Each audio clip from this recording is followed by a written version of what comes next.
फिर भी देखो, ये तो बहुत ही थ्रिलिंग है।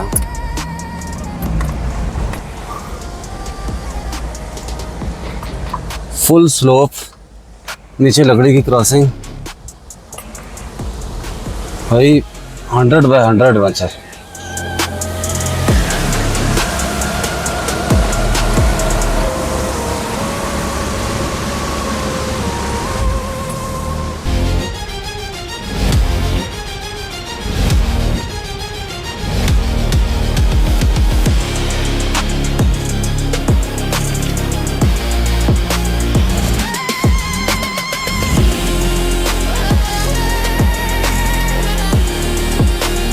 शुक्र अल्हम्दुलिल्लाह जी, बहुत गंदा ट्राई करके हैं तो दूसरी ज़िंदगी हमें मिल गया। अब शुक्र है कि ट्रैक दोबारा से जंगल का ट्रैक शुरू हुआ है। कुमराट फॉरेस्ट जाते हुए मुझसे 3 बड़ी गलतियां हुई हैं जो आपने बिल्कुल भी नहीं करनी, और ये गलतियां क्या हैं ये आगे चल के मैं आपको वीडियो में बताता हूँ।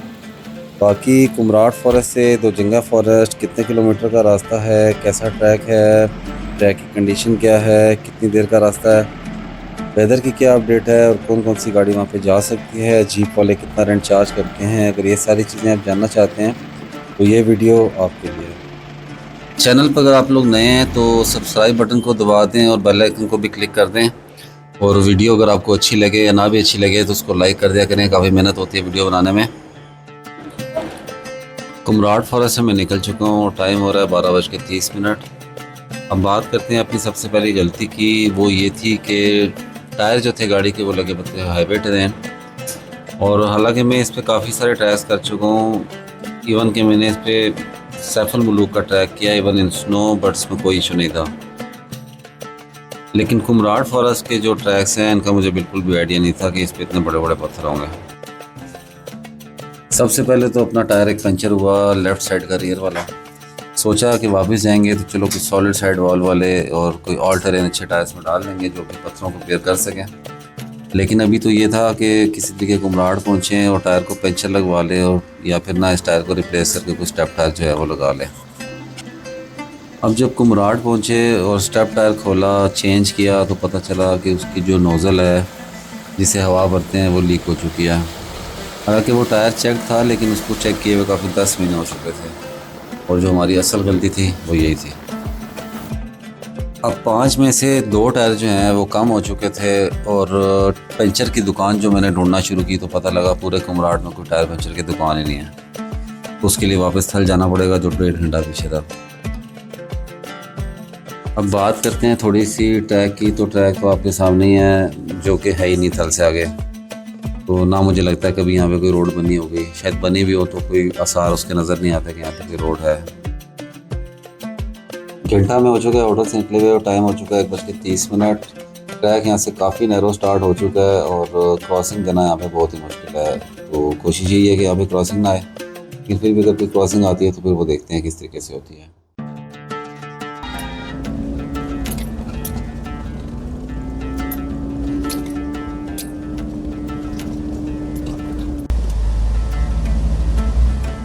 क्रॉसिंग आ गई यहाँ पे, और शुक्र है कि ट्रैक जो है हल्का सा यहाँ पे चौड़ा है तो गाड़ी वहाँ पे रुकी है, तो इजीली गाड़ी जो है वो क्रॉस होगी यहाँ से।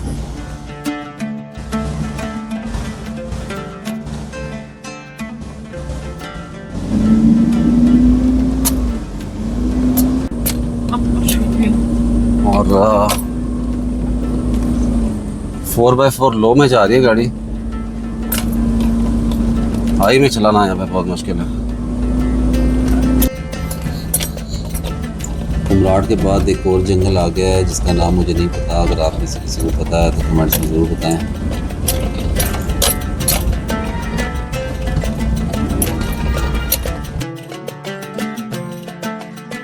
काला चश्मा का व्यू पॉइंट पहुंच चुके हैं, और कलाम फॉरेस्ट से काला चश्मा 1.5 घंटा लगता है। और पहले जो इसका व्यू पॉइंट था वो दरिया के उस पार हुआ करता था, लेकिन उसका ब्रिज टूट चुका है। तो अब चूँकि वो ब्रिज नहीं है, उस पार नहीं जाया जा सकता, तो ये छोटा सा एक पिकनिक पॉइंट बना हुआ है, और राइट साइड पे एक चश्मा छोटा सा, वो भी आपको दिखाते हैं। अक्सर लोग कहते हैं कि काला चश्मा का व्यू पॉइंट जो है काफ़ी ओवर रेटेड है, और वो इसीलिए कहते हैं क्योंकि जो असल पॉइंट है वो उन्होंने देखा ही नहीं हुआ। तो अब तो ये बस थोड़ा सा पानी रह गया है और नीचे काले रंग के पत्थर हैं, लेकिन पहले ये दूसरी साइड पे हुआ करता था क्योंकि ब्रिज सैलाब ले गया था, इसलिए वहाँ जाने का रास्ता कुछ भी नहीं है, तो ये पॉइंट ख़त्म हो चुका है। अब रह गया हमारा टायर वाला मसला। तो हम सोच रहे थे कि अब 2 टायर कम है तो टायर कहाँ से आएगा। पीछे में जाना नहीं चाहता था क्योंकि पूरा दिन वेस्ट हो जाएगा। तो जो होटल के ऑनर्स थे उन्होंने मुझे अपनी क्रूज़र का एक टायर दे दिया और उन्होंने कहा आप जाएँ, आप घूम के आ जाएँ, तो ये टायर आप लगा लें। बाकी जो 2 टायर हैं वो मुझे दे दें तो वो भिजवा दूँगा कल। तो वहाँ से पंचर होके और एक का वॉल जो है वो लग के वापस आ जाएगा तो मैं आपको दे दूँगा। मैं भी उसका टायर लगा के निकल गया तो जंगा फॉरेस्ट की तरफ, और मैंने सोचा ही नहीं कि मेरे पास स्टेपटर है ही नहीं, क्योंकि मुझे ये भी आइडिया नहीं था कि तो जंगा फॉरेस्ट यहाँ से कितना दूर है और वहाँ पर किस तरह का ट्रैक है। फिर जो आगे मेरे साथ ट्विस्ट हुआ वो मैं आपको आगे चल कर बताता हूँ। 2 घंटे में हो चुके हैं कुमराड फॉरेस्ट से निकले हुए और ये एक जंगल आ गया है। और यहाँ पे किसी किस्म का कोई मिट्टी वाला ट्रैक भी पता नहीं चल रहा कि है या नहीं है। तो बस बहुत मज़े की जगह है ये, लेकिन दरख्तों के बीच बीच में जो है ना वो टायरों के खाली वो जो टायर प्रिंट्स होते हैं ना वो पड़े हुए हैं, तो उन्हीं को देख देख के चल रहे हैं। पहले एक जीप वाला के जा रहा था लेकिन वो भी गायब हो गया, वो भी मुझे दिख नहीं रहा वो किधर है। एक जीप वाला जो है वो आगे आ चुका है और शुक्र है अब रास्ता हमें पता चल जाएगा, चलते हैं इसके पीछे पीछे ही। बाकी एक मकामी से मैंने रास्ता पूछा है तो वो कह रहा है कि 2 घंटे तो तकरीबन वैसे मुझे यहाँ से हो चुके हैं, और वो कह रहा है कि 1 घंटा जो है वो यहाँ से और लगेगा। देखते हैं आगे चल के कि किस तरह का ट्रैक है और क्या सेट क्या आगे।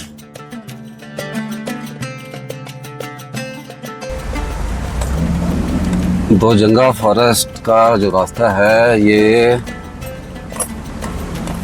ड्राइविंग का और आपकी गाड़ी का पूरा पूरा टेस्ट लेता है। कोई सिग्नल नहीं है यहाँ पे। हाँ वैसे सिग्नल की बात करें तो कुमराट वैली में आपको सिग्नल मिल जाएंगे सिर्फ जैज़ के, और तो जंगा फॉरेस्ट पे कुछ भी नहीं है, बस रॉ नेचर है। एक जीप आगे जा रही है कि उसके पीछे हम जा रहे हैं बस, और ट्रैक आपको नज़र आ ही रहा होगा वीडियो में।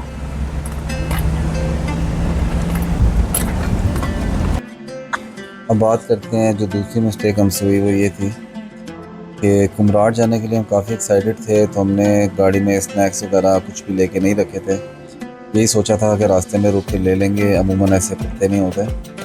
लेकिन फिर ये हुआ कि जब कुमराट फॉरेस्ट पहुँचे और वहाँ से आगे निकले तो जंगा फॉरेस्ट के लिए, तो अभी 2 घंटे का ट्रैक हो चुका है और रास्ते में इसकी एक भी टक शॉप जो है वो मुझे नहीं मिली। सो यहाँ से हमें आगे बिल्कुल भूखे जाना पड़ा है। तो आप जब भी ऐसी जगह के लिए निकलें जहाँ का आपको पता ना हो तो खाने पीने की जो चीज़ें हैं ना वो गाड़ी में लाजमी रख लिया करें। स्टीप चढ़ाई है यहाँ पे बहुत, और पत्थर है और ट्रैक बहुत पतला है, क्रॉसिंग तो इधर नामुमकिन है। और 4x4 लो में गाड़ी चढ़ रही है, चारों व्हील स्लिप करते हैं थोड़े थोड़े, और ट्रैक काफ़ी टेक्निकल है।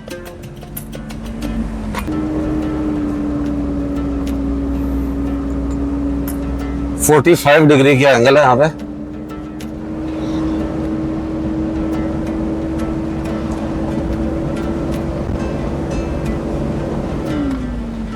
अल्हम्दुलिल्लाह चढ़ गए हम।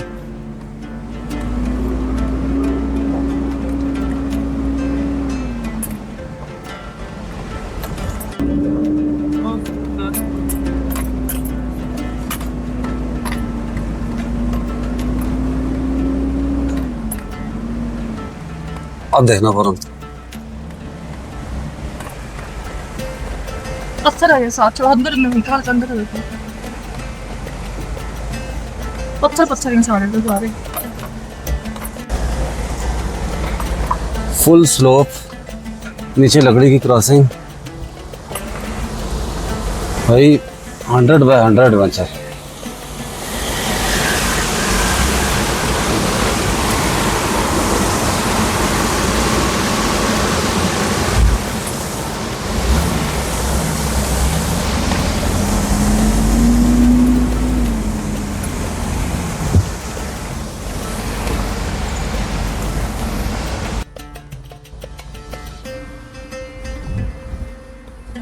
दो बज के 30 हो गए हैं और हमें होटल से निकले हुए कुमराट वैली से 2.5 घंटे हो गए हैं। और दो जंगा नहीं आ रहा जी, पता नहीं किधर है दो जंगा। 3rd डिग्री से भी 4th डिग्री का ऑफ रोड ट्रैक है। और अभी एक जीप वाले ने हमें बताया कि 5 मिनट का रास्ता है दो जंगा का। बड़ी गहरी तशवीश हो रही है जी कि है क्या दो जंगा फॉरेस्ट। तो अब पहुँचेंगे तो पता चलेगा क्या चीज़ है दो जंगा फॉरेस्ट। अल्लाह करे पहुँच जाएँ पहले, तो फिर देखते हैं।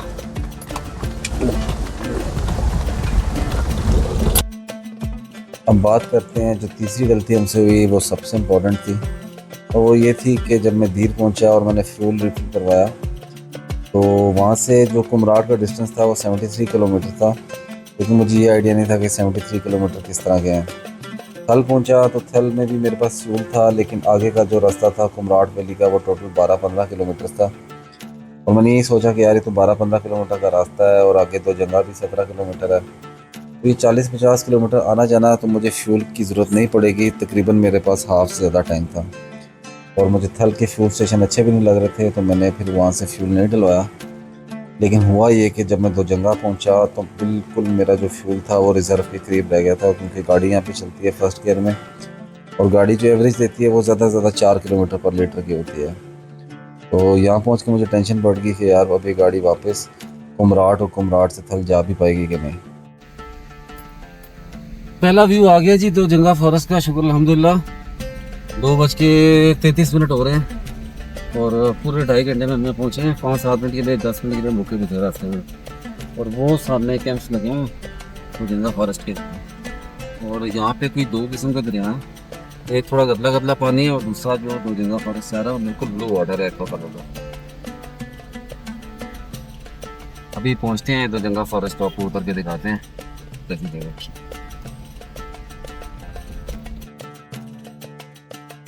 पहले आपको दिखाते हैं द जंगा फॉरेस्ट के ड्रोन शॉट्स और उसके बाद आपको लेकर चलते हैं जंगल के अंदर।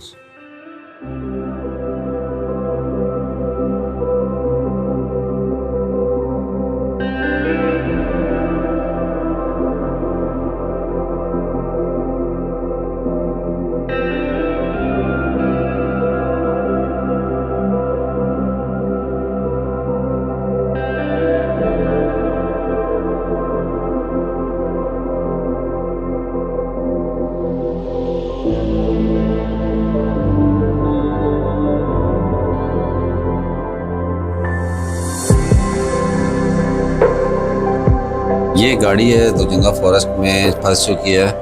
वीगो चैम्प है, उसका पिछला जो टायर है एक बिल्कुल हवा में उड़ चुका है, तो ये बाहर नहीं आ पा रही। भाई हमें 4 सदे से इन्होंने हमें रिक्वेस्ट की है कि गाड़ी जो है हमारी टो करवा दें। तो ये इंशाल्लाह इसको मैं आपको दो जंगा का रिव्यू दे दूँ, तो उसके बाद इंशाल्लाह इसको टो करते हैं। दो जंगा फॉरेस्ट के अंदर आ चुके हैं और सबसे पहली बात जो मैं सोच रहा था कि ये क्या इसमें इतनी यूनिक चीज़ है जो लोग इतनी टफ ड्राइव करके आते हैं। तो पहली चीज़ तो ये है कि ये वाली पीक्स देखें आप, बड़ी ऊंची ऊंची पीक्स हैं, स्नो कवर्ड, बड़ा खूबसूरत मंजर देती हैं जंगल के पीछे। और दूसरी जो इसकी सबसे ज़्यादा यूनिक चीज़ है वो ये है, ये देखें, ये जंगल है, बीच में पूरे पूरे चैनल बने हुए हैं। कुछ पानी यहाँ से चल रहा है, कुछ पानी वो चल रहा है। आगे अगर हम देखें तो पानी वहाँ से जा रहा है, उसके आगे भी दरिया है सोन, जहाँ तक आप देखेंगे।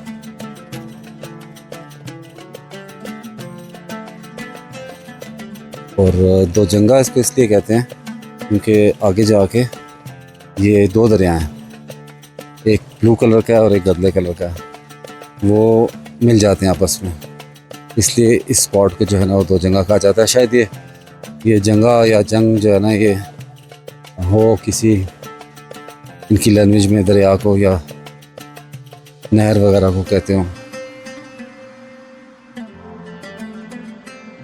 ये व्यूज़ हैं देखें, जंगल में से दरिया जा रहा है। सुभान अल्लाह, अल्लाह जो चाहे करता है। ये देखें पानी जा कैसे रहा है, दरख्तों के साथ आ रहा है, गोल गोल घूम रहा है। ये इसकी यूनिकनेस है। लोग यहाँ पे आ रहे हैं, पिकनिक्स वगैरह कर रहे हैं, और ये दूर दूर तक घना जंगल है। और बैक साइड पे भी ना इसकी ये पीक्स है। थोड़ा जूम करके दिखाते हैं।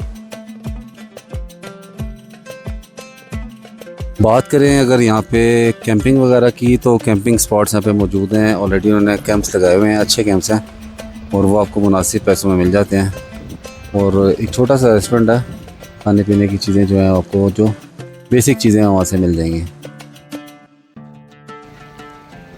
तो हुक जो है इन्होंने अपना कहीं पे खुलवाया है और वो उनको याद ही नहीं रहा वापस लगवाना। और मेरे पास जो टो चेन है वो उतना लंबा नहीं है कि रियल डिफरेंशियल तक जा सके, तो आधे में हमने बांधी है नायलॉन की रस्सी, तो वो टूट गई फर्स्ट अटैम्प्ट पे। तो अब सेकंड अटैम्प्ट करते हैं, देखते हैं रस्सी डबल करके क्या बनता है। अक्सर मैंने देखा है कि टूरिस्ट की गाड़ी कहीं पे फंस जाए, कोई छोटी मोटी हेल्प चाहिए हो, तो यार लोग नहीं करते हैं। तो ऐसे किसी की हेल्प कर दिया करें, घूम के ना आगे आपके कहीं ना कहीं काम आ जाती है वो।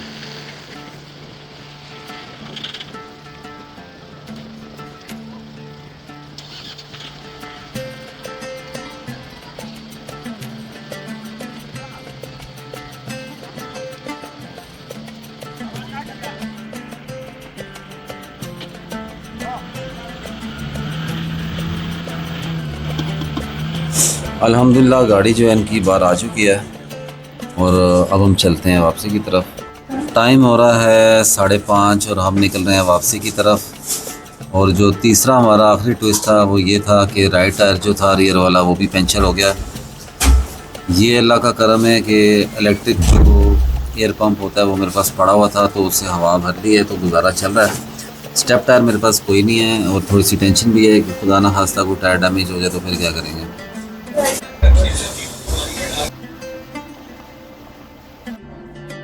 लूज़ रॉक्स हैं और मट्टी है, गाड़ी इस पर काफ़ी जल्दी स्लिप करती है क्योंकि बहुत स्टीप स्लोप्स हैं। अपने वापसी में भी काफ़ी ख्याल रखना है। और तीसरा जो मसला था फ्यूल वाला वो भी है। अब देखते हैं कि गाड़ी जो है इजीली कुमराट और थल जो है वो पहुंच जाती है। जो भी सिचुएशन बनती है इंशाल्लाह साथ साथ आपको गाइड करेंगे। कुमराट वैली में तो जहाँ तक गाड़ी जा सकती थी हम ले गए, बाकी इंशाल्लाह आज हम वापस जाएंगे कुमराट वैली की तरफ और कुमराट वैली से फिर हम निकलेंगे थल की तरफ और फिर इंशाल्लाह कल तलाम वैली। और वहाँ के जितने भी स्पॉट्स होंगे वो मैक्सिमम जो हम कर सके वो हम एक्सप्लोर करेंगे। इसके अलावा कोई भी एडवाइस अगर आप हमें देना चाहें तो कमेंट सेक्शन में दे दिया करें, या कोई क्वेश्चन माइंड में आ रहा हो तो ज़रूर पूछ लिया करें। बाकी वीडियोज़ आपको कैसी लगती हैं ये भी आप कमेंट सेक्शन में आकर हमें ज़रूर बताया करें। मिलते हैं इंशाल्लाह नेक्स्ट वीडियो में। थैंक यू, अल्लाह हाफिज़।